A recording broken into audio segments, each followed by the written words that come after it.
des faits un petit peu bizarres. On sait que ce n'est pas le Covid, on sait que ce sont les soins. Ben, on voit bien, c'est catastrophique.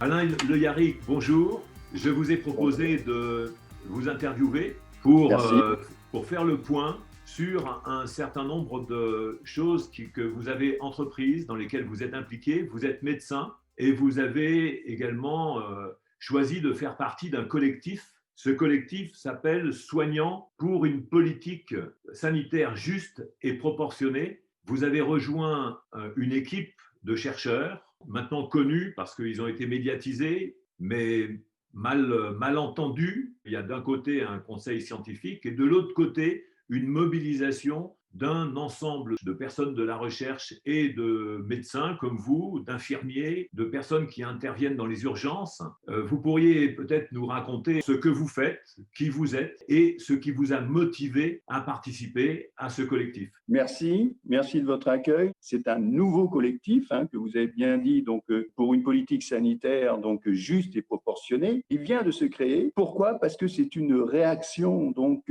à un avis qui a été émis donc le 22 septembre 2020 donc par le Conseil scientifique Covid-19 concernant un renforcement des mesures sanitaires après la première vague du Covid. Nous remettons en cause ces mesures pour des tas de raisons.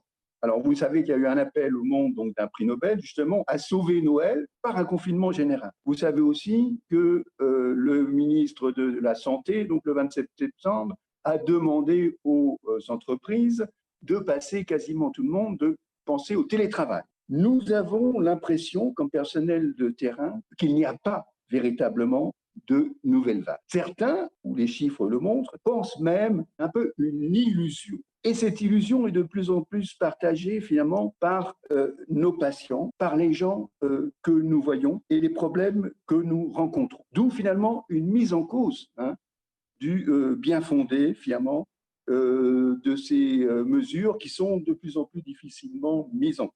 Je pense qu'on ne peut comprendre la réaction donc des membres du collectif et de ceux qui vont les rejoindre à travers ce qui se passe dans la population. Donc je vais vous citer 4 exemples finalement de concrets de personnes qui viennent dans cette deuxième, enfin dans ce que l'autorité appelle cette deuxième vague. Le premier cas, par exemple, c'est une veuve de 75 ans qui, dès l'annonce finalement des mesures donc au mois de mars, a vu son fils arriver et son fils lui a dit « Tiens, maman, je te remplis ton frigidaire et tu me fais la promesse de ne pas sortir. » Madame a respecté et faisait donc heureusement, elle avait un grand balcon, elle faisait son balcon donc 120 fois l'aller-retour donc d'un côté et de l'autre du balcon. C'était une femme qui faisait du golf 2 fois, même 3 fois par semaine et qui allait aussi à plus d'1 kilomètre, malheureusement, parce qu'on ne pouvait pas faire plus d'1 kilomètre, faire une partie d'échecs 1 fois par semaine. Elle revient là, au mois de septembre, en disant j'ai une sciatique et je suis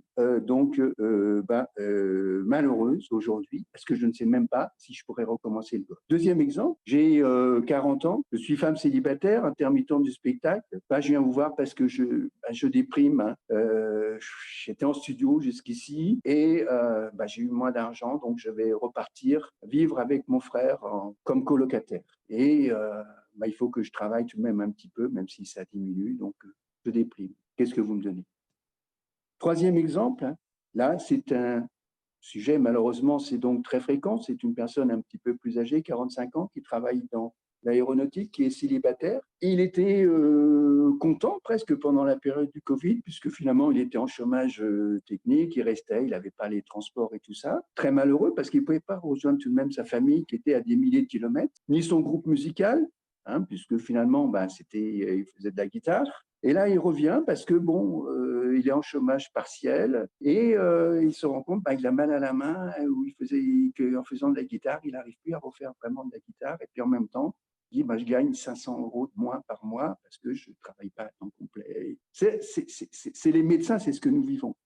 Dernier exemple, là aussi, c'est une jeune femme qui est avec un conjoint finalement de 30 ans qui dit je suis fatiguée, j'ai des douleurs au cervical, finalement. Dans ma société, ça se passait bien avant l'été. On était tous en télétravail, on avait plus ou moins notre salaire. Mais là, en ce moment, du coup, on revient travailler une partie. et on reste en télétravail. Et puis, j'ai quand même une diminution de salaire aussi. Et mon mari est charge du travail. Est-ce que je pourrais avoir de la rééducation fonctionnelle? Est-ce que vous pourriez me prescrire de la kinésithérapie? Alors, si vous voulez, les gens ont vécu, pour certains, une période heureuse, une période même de reconstruction. Pour certains, certains se sont bagarrés pendant les… Nous, comme médecins, on a des confidences. Hein. Certains, donc, se sont bagarrés, évidemment. Hein. Beaucoup se sont adaptés, d'ailleurs, plutôt bien, finalement, on pourrait dire. Hein. Mais il y a de gros problèmes. Et on voit que nous sommes rejoints, d'ailleurs, dans notre collectif, donc, par d'autres professions. Alors, la première vague, donc, du Covid-19. Qu'est-ce qu'elle a montré pour nous, professionnels de santé? À notre avis, un échec énorme, donc, de la santé publique et de la planification hospitalière. Avec le confinement, en fait, en mois de mars et en avril, on a bien vu qu'il manquait des lits, surtout de réanimation, puisque des lits de soins continus, de surveillance, des lits de réveil ont été transformés. Des consultations des HDI ont été supprimés pour faire glisser du personnel sur des secteurs où justement il y avait plus d'entrées.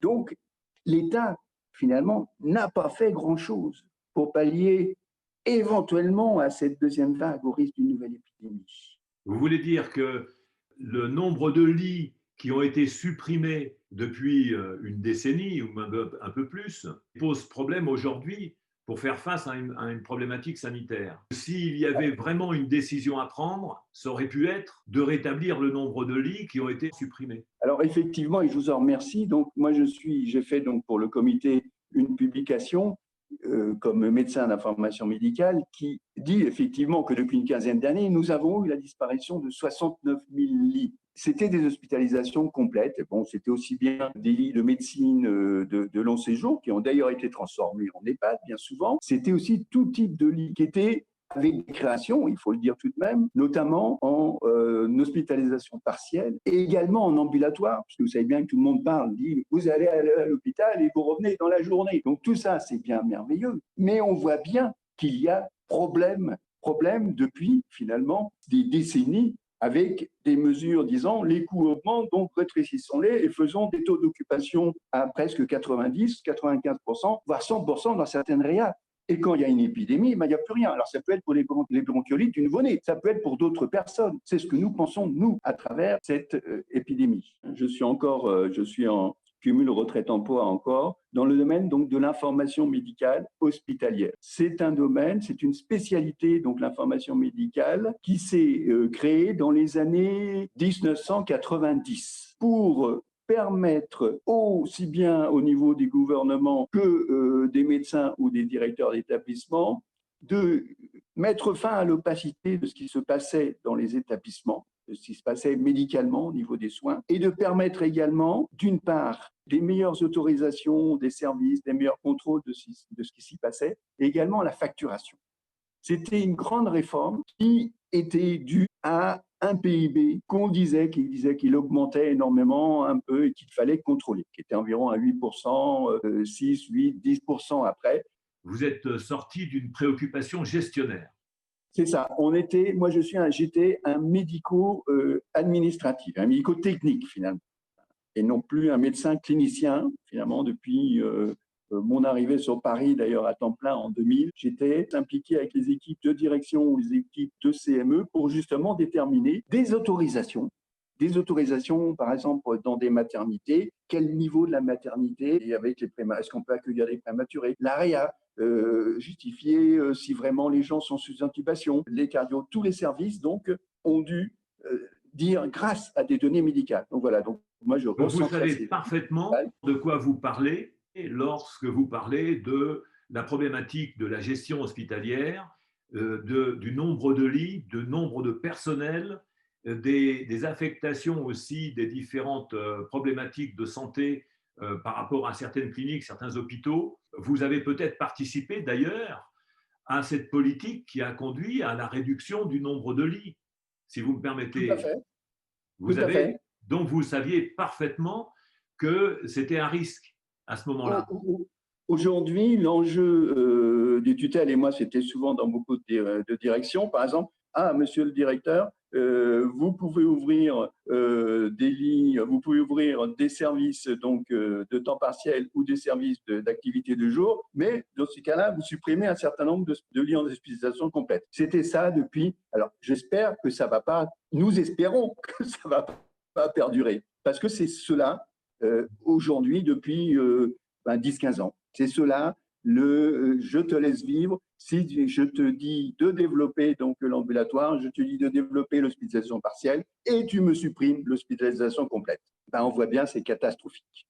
C'était imprudent, c'était pas anticipateur par rapport à une situation comme celle-là qui était à peu près imprévisible aussi. Alors, c'est vous qui le dites. En fait, je m'interroge. Ça fait des décennies et des milliers d'années, donc il y a des infections tout de même récidivantes.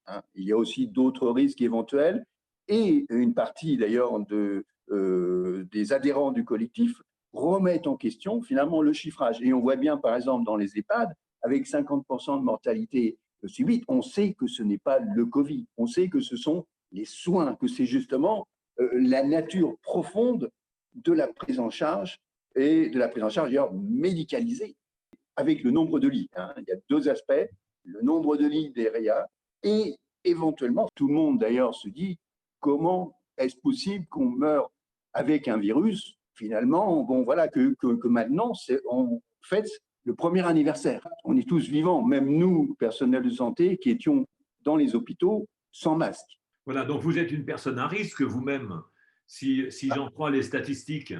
Enfin, nous sommes deux personnes à risque. Et puis, on est là pour en parler. Je n'ai pas porté de masque depuis le début et il semble que vous non plus. Tous les soignants aussi, bon, et puis on les porte après on les a portés après par respect et par directive aussi, puisque de toute façon, à un moment donné, on a eu donc des directives, portez-le. Au tout début, pour se rappeler, donc moi j'étais dans un SSR, je travaille ponctuellement, on disait non, on garde les masques pour les services à risque. Bon, pendant un mois ou deux, et puis tout d'un coup, matin et soir, bon, vous prendrez un masque. Donc, et prenez-le surtout pour les personnes. Et on a confiné les personnes. On a dit, vous n'allez plus dans les salles pour manger ensemble et tout ça, quoi. Ça a été cela. Et on a eu quelques cas dans le personnel, bien sûr, et quelques cas aussi de patients, ce qui prouve bien d'ailleurs que ce n'était pas véritablement une pandémie terrible, puisque nous avons eu effectivement, comme d'ailleurs au niveau des familles, beaucoup de gens qu'on rencontre aujourd'hui ont eu dans leur famille une personne déjà atteinte. Et eux les ont embrassés sans problème. On sait que ce n'est pas tout de même... Le virus en question n'a pas fait les 500 000 morts qui avaient été annoncés. Tout à fait. C'était déjà précédemment dans des précédentes épidémies, des SRAS et des l'H1N1. Bon, c'était déjà les mêmes alertes, avec derrière justement cette impression de gens qui attendent de vous vendre ceci, qui attendent de vous vendre cela, ou qui remodèlent les choses. Alors, ça pose problème. Vous avez parlé du désarroi de la police qui, pour certains policiers, se retrouve dans une situation difficile. Dans la tribune, j'ai effectivement parlé des policiers parce que c'est un secteur donc, que je connais bien et ils ont exprimé par courrier, par flyer, leur désarroi dans certaines situations, notamment un petit peu exagérées. Par exemple, dans les situations réelles, j'étais à Quiberon donc cet été, il y a un moment donné où il y avait un cluster et il n'y a tout de même pas grand monde le soir. Il y avait interdiction d'aller sur la plage, donc à partir de 19h au début du cluster jusqu'à 6h du matin. Et je vous jure, il n'y avait pas grand monde. Pareil aussi, par exemple, sur le boulevard Chanard, donc à Quiberon, les gens connaissent, ils peuvent dire, il y avait une personne tous les 50 mètres. Obligation et amende. Une personne aussi allant se baigner a eu une amende. Il en est de même à Paris, où bien souvent, c'est des gens très honorables, un peu isolés, qui se font taxer avec 135 €. Et certains l'ont manifesté et m'ont donné finalement les tracts et les informations montrant ce malaise de certains personnels de la police et qu'on comprend tout à fait. Le système sanitaire a été relativement dépassé, donc dans deux aspects, donc d'une part en ville et d'autre part à l'hôpital. Et en plus, dans les laboratoires et en médecine de ville, avec quelque chose qu'on aurait dû éviter, qu'on aurait sans doute pu éviter, c'est l'affaire de la chloroquine, finalement, avec le docteur Raoult. Il y a eu beaucoup de choses très anormales dans la communication nationale, dans la communication des médias, dans la communication du gouvernement, d'ailleurs, comme je le disais, qui auront certainement des suites judiciaires, mais qui déstabilisent finalement et qui décrédibilisent. On voit bien avec l'affaire du Lancet, d'ailleurs, un journal très émérite, très réputé, qui reprend des articles, mais des articles médicaux. Oui, enfin, il y a eu des erreurs de communication très problématiques. Il y a eu une amplification de la recherche scientifique qui a montré que le gouvernement, enfin les membres du gouvernement n'étaient pas au niveau pour pouvoir comprendre ce qui se passait. C'est ce qui fait dire qu'il y a vraiment une crise de l'intelligence dans la gouvernance. Parce que de vouloir dire que la population n'avait rien compris, en fait, c'est eux en premier qui n'avaient rien compris. Donc, vous avez constaté qu'il y avait ce problème de communication pendant un temps. Il y a eu des mesures qui étaient inappropriées qui ont été prises. Il y a eu une période donc d'été qui s'est plus ou moins bien passée, avec tout de même des faits un petit peu bizarres. Des faits un petit peu bizarres, qu'est-ce que c'était? C'était la reprise de ce qu'on appelle le cluster. Le cluster, il y a 3 ou 4 personnes qui ont eu la maladie, donc je mets en rouge. Alors moi, je vais vous dire, les bars, on pourrait faire des alcoolémies à la sortie du bar.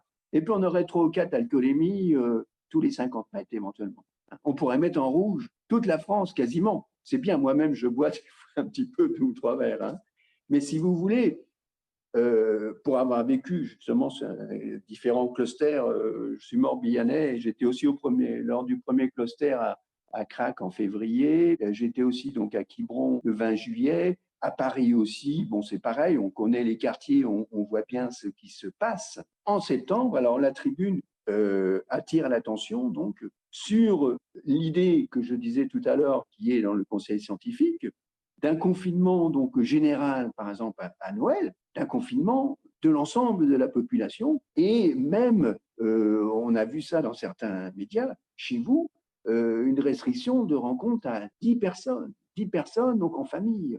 Donc c'est tout de même une nouveauté, je dirais, en tant que personnel soignant, et là je me risque là, hein, peut-être que d'ailleurs on viendrait et vous dirait, Monsieur Le Yarrick, vous avez eu tort, je vais mourir moi sans doute, peut-être rapidement d'ailleurs, hein, mais si vous voulez, je n'ai pas observé tout de même beaucoup de décès pour dire, monsieur, je n'ai pas envie d'interdire aux gens de se réunir chez eux à 12 ou 13 personnes. Et c'est en ça que notre collectif se dit, est-ce qu'il n'y a pas du bon sens et du penser de la réalité et de la confiance éventuellement dans les gens, sachant qu'il y aura toujours des borderline ou des gens à un comportement bizarre, anormal. Il y a toujours eu cela avant et après le Covid. Alors, ce que vous signalez… Le gouvernement ne fait pas confiance finalement à sa population.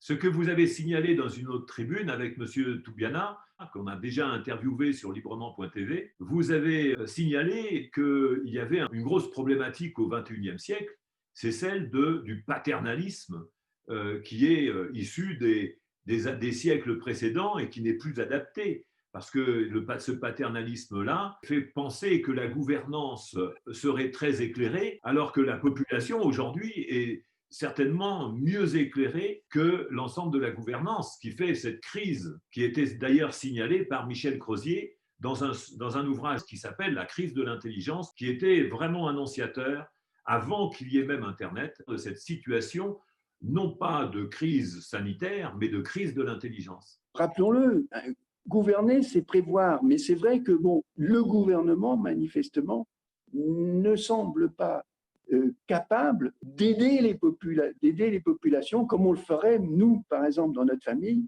ou les chefs d'entreprise. On voit bien qu'aujourd'hui, les chefs d'entreprise disent « Non, mais écoutez, on va éventuellement à la catastrophe. » Les mesures sont disproportionnées. Vous lancez un appel pour que le maximum de médecins, le maximum de chercheurs dans tous les domaines, le maximum de citoyens aussi, vous rejoignent pour amener la gouvernance à reprendre son rôle de garant de la démocratie au lieu de se détourner sur des problématiques sanitaires qui relèvent du corps médical et du bon travail des médecins, d'être attentifs à la santé quand les personnes sont malades et que ce n'est pas aux politiques de couvrir la santé de l'ensemble de la population, de s'en occuper, c'est plutôt chacun son travail, quoi. Je vous ai décrit un peu les situations de la population et de plus en plus de gens, vous voyez, policiers, les entreprises, les cafetiers, les restaurateurs, les salles de sport aussi. C'est invraisemblable de voir l'interdiction du sport alors que